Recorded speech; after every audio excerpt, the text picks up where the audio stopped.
날씨가 쌀쌀해지면서 뜨끈뜨끈한 군고구마 간식으로 많이 생각나지 않으신가요? 추운 겨울날 해가 뉘엿뉘엿질 때면 아궁이에 불을 지피던 할머니가 아궁이 입구에 툭툭 던져뒀다 꺼내주신 쑥검둥이 고구마, 김이 모락모락 나는 꿀고구마 위에 김치 하나 착하니 올려 먹으면 꿀맛이 났었지요. 그런데 이제는 현대인의 병인 당뇨가 와서 그 고구마를 못 드신다고요? 비밀은 바로 저항성 전분에 있습니다.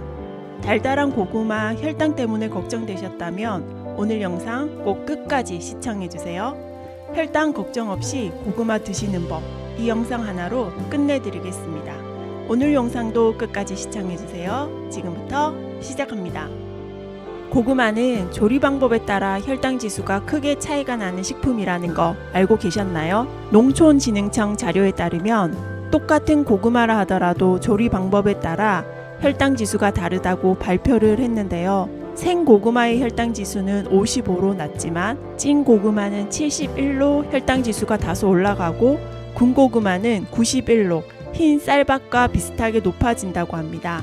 혈당 지수란 어떤 식품을 섭취한 후 혈당이 올라가는 속도를 0에서 100까지의 숫자로 나타낸 수치인데 55 이하이면 저당 식품이고 70 이상은 고당 식품으로 분류가 됩니다. 고구마가 조리 방법에 따라 이렇게 혈당 지수가 차이가 나는 이유는 전분의 호화도 때문인데요. 여기에 바로 탄수화물인 녹말의 비밀이 숨겨져 있습니다. 전분의 호화도란 전분이 물과 열을 만났을 때 물에 녹아서 부풀어 오르고 끈적끈적해지면서 부드럽고 맛있는 식감이 만들어지는 것을 말합니다. 호화된 전분은 소화가 더 쉽고 몸에 흡수되는 속도도 빨라져서 빠르게 혈당을 올리게 되는 거죠. 반대로 말하면 호화된 전분을 냉각시키게 되면 다시 단단해지고 구조가 재정리되면서 소화가 느려지게 되는 노화가 일어나게 됩니다. 우리 몸에서 쉽게 소화되지 않고 소장까지 내려가도 분해되지 않는 특별한 전분.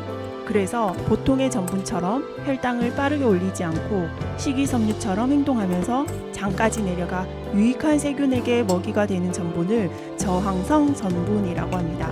고구마의 저항성 전분은 혈당 상승을 완화해주기 때문에 삶아서 냉장 보관하면 저항성 전분이 늘어나서 혈당에 더 좋은 영향을 미친다고 알려져 있습니다. 존스 홉킨스 의과대학 당뇨 환자 지침 가이드에서 소개하는 저항성 전분을 살펴보면 전분이 소화되면 일반적으로 포도당으로 분해가 되는데 저항성 전분은 소장에서 소화되지 않기 때문에 포도당을 높이지 않는다. 대장에서 발효하면 장내에서 좋은 박테리아가 더 많아지고 나쁜 박테리아가 줄어들어 장 건강이 개선이 된다. 이 건강한 장내 박테리아는 혈당 조절을 개선할 수 있다. 저항성 전분의 다른 이점으로는 포만감이 증가하고 변비 치료 및 예방, 콜레스테롤 감소, 대장암 위험 감소가 있다. 저항성 전분은 느리게 발효되므로 다른 섬유질보다 가스가 적다 라고 나와 있습니다. 저항성 전분을 함유한 식품으로는 플레테인과 녹색 바나나, 콩, 완두콩, 렌즈콩, 귀리와 보리를 포함한 통곡물, 밥을 익혀서 식힌 것. 저항성 전분의 양은 열에 따라서 변하는데 귀리, 녹색 바나나, 플레테인은 조리 시 저항성 전분의 일부를 잃습니다. 또 다른 유형의 저항성 전분은 조리 및 냉각 과정에서 만들어집니다. 식힌 밥은 조리하고 냉각하지 않은 밥보다 저항성 전분이 더 높습니다. 쌀, 감자, 콩, 파스타를 하루 전에 요리하고 냉장고에서 밤새 식혀보세요. 먹기 전에 전분을 다시 데워도 괜찮습니다. 다시 데워도 저항성 전분의 양이 줄어들지 않습니다. 익힌 오트밀 대신 익히지 않은 오트를 요거트 우유 또는 비유제품 우유에 담가 밤새 냉장고에 보관하세요. 종종 오버나잇 오트밀이라고 부릅니다. 렌즈콩을 샐러드나 수프에 넣어보세요. 밀가루를 부분적으로 대체하려면 녹색 바나나 가루, 플랜틴 가루, 카사바 가루 또는 감자 전분을 사용해보세요. 이러한 밀가루로 볶거나 요리하면 저항성 전분이 손실됩니다. 음식의 소량 1에서 2티스푼을 뿌려 보충할 수도 있습니다. 섬유질 섭취량을 늘릴 때는 천천히 하고 물을 많이 마셔서 GI 부작용을 줄이세요. 모든 종류의 섬유질은 건강에 이롭다는 것을 기억하세요. 따라서 다양한 섬유질이 함유된 음식을 섭취하세요 라고 가이드 해주고 있습니다. 정리해보면 저항성 전분은 소화효소에 의해서 잘 분해되지 않고 대장에서 박테리아에 의해 분해되고 발효되는 탄수화물인 것입니다. 그래서 탄수화물이지만 식이섬유와 비슷한 역할을 하면서 혈당을 천천히 오르게 해주는 것이죠.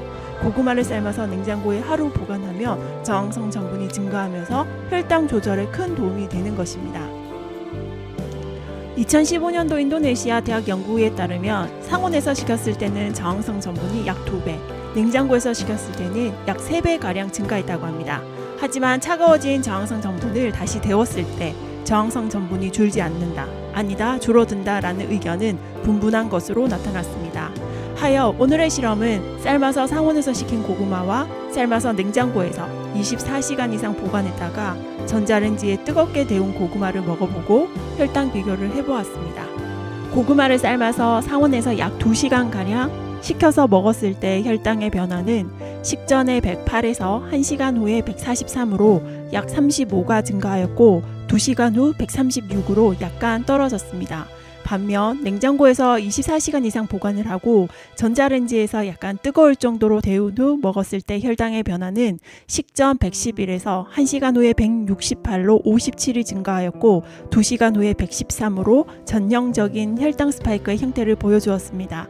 저 혼자만의 딱 한 번의 경험이기에 이것이 정확하다고 보기는 어렵지만 개인적인 느낌으로는 뜨거운 고구마를 먹었을 때 식감이 부드러워 소화 흡수가 빠르지 않을까라는 생각이 든 만큼 고구마는 상온에서라도 식혀서 먹는 것이 냉장 보관 후 약간 뜨거울 정도로 데워서 먹는 것보다 낫다라는 결론입니다.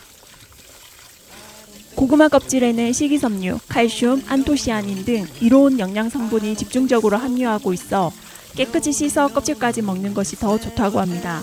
따라서 고구마를 가장 효과적으로 먹는 방법은 껍질째 삶아서 냉장고에 하루 이상 보관했다가 약간 차갑게 먹는 것입니다. 고구마의 칼로리는 100g당 128칼로리로 감자의 55칼로리보다 2배 이상이 높고 탄수화물 함량 역시 고구마가 감자보다 2배가량 더 많기 때문에 잘못 먹었을 경우 급격하게 혈당을 올리면서도 살을 찌게 됩니다. 그럼에도 불구하고 고구마를 잘 먹어야 되는 이유는 고구마가 당뇨 관리에 도움이 되기 때문인데요. 비타민과 식이섬유가 풍부해서 땅속에서 자라는 사과라는 별명을 가지고 있습니다. 특히 비타민 C 함량이 높아 감염 예방과 피부 건강에 좋다고 알려져 있는데요. 고구마가 당뇨 관리에 좋은 첫 번째 이유는 고구마는 감자보다 GI 지수가 낮기 때문입니다. 생고구마의 혈당 지수는 55로 감자의 혈당 지수 90에 비하면 굉장히 낮습니다. 두 번째 이유는 고구마는 식이섬유가 풍부하여 포만감을 높이고 소화 과정을 천천히 진행시키기 때문입니다. 이 또한 혈당 상승 속도를 조절하는 데 도움이 되는데 식이섬유는 장 건강에도 좋고 배변 활동을 도와주며 콜레스테롤 수치를 낮추는 데도 유익합니다. 세 번째 이유는 항산화 성분인 베타카로틴이 풍부해 산화 스트레스를 줄이고 염증을 완화하는 데 도움을 주기 때문입니다.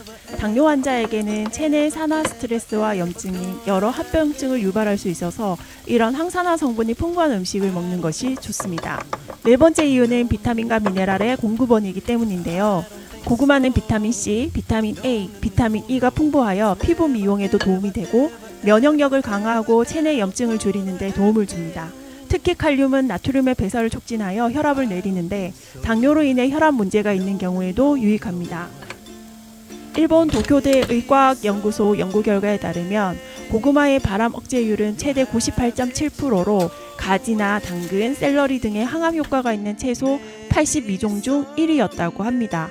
또 다른 연구 결과에 따르면 고구마에 함유된 식이섬유는 다른 식품의 식이섬유보다 훨씬 흡착력이 강해 각종 발암 물질과 대장암의 원인으로 보이는 담즙 노폐물, 콜레스테롤, 지방까지 흡착해서 체외로 배출시키고 항암 성분은 보랏빛 껍질에 함유되어 있는 베타카로틴, 세포를 노화시키는 활성산소를 잡는 영양소로 피부나 장기를 둘러싸고 있는 상피 조직의 세포가 딱딱하게 변질되는 것을 막는다고 했습니다.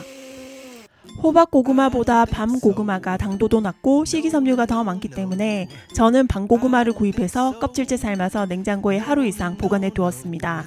다음으로 고구마 섭취 시 주의사항을 알려드리겠습니다. 고구마는 영양이 풍부하지만 과도한 섭취는 오히려 혈당을 높일 수 있다는 거 다들 아시죠? 특히 한 번에 많은 양을 드시기보다는 소량씩 나눠서 드시는 것을 추천드립니다.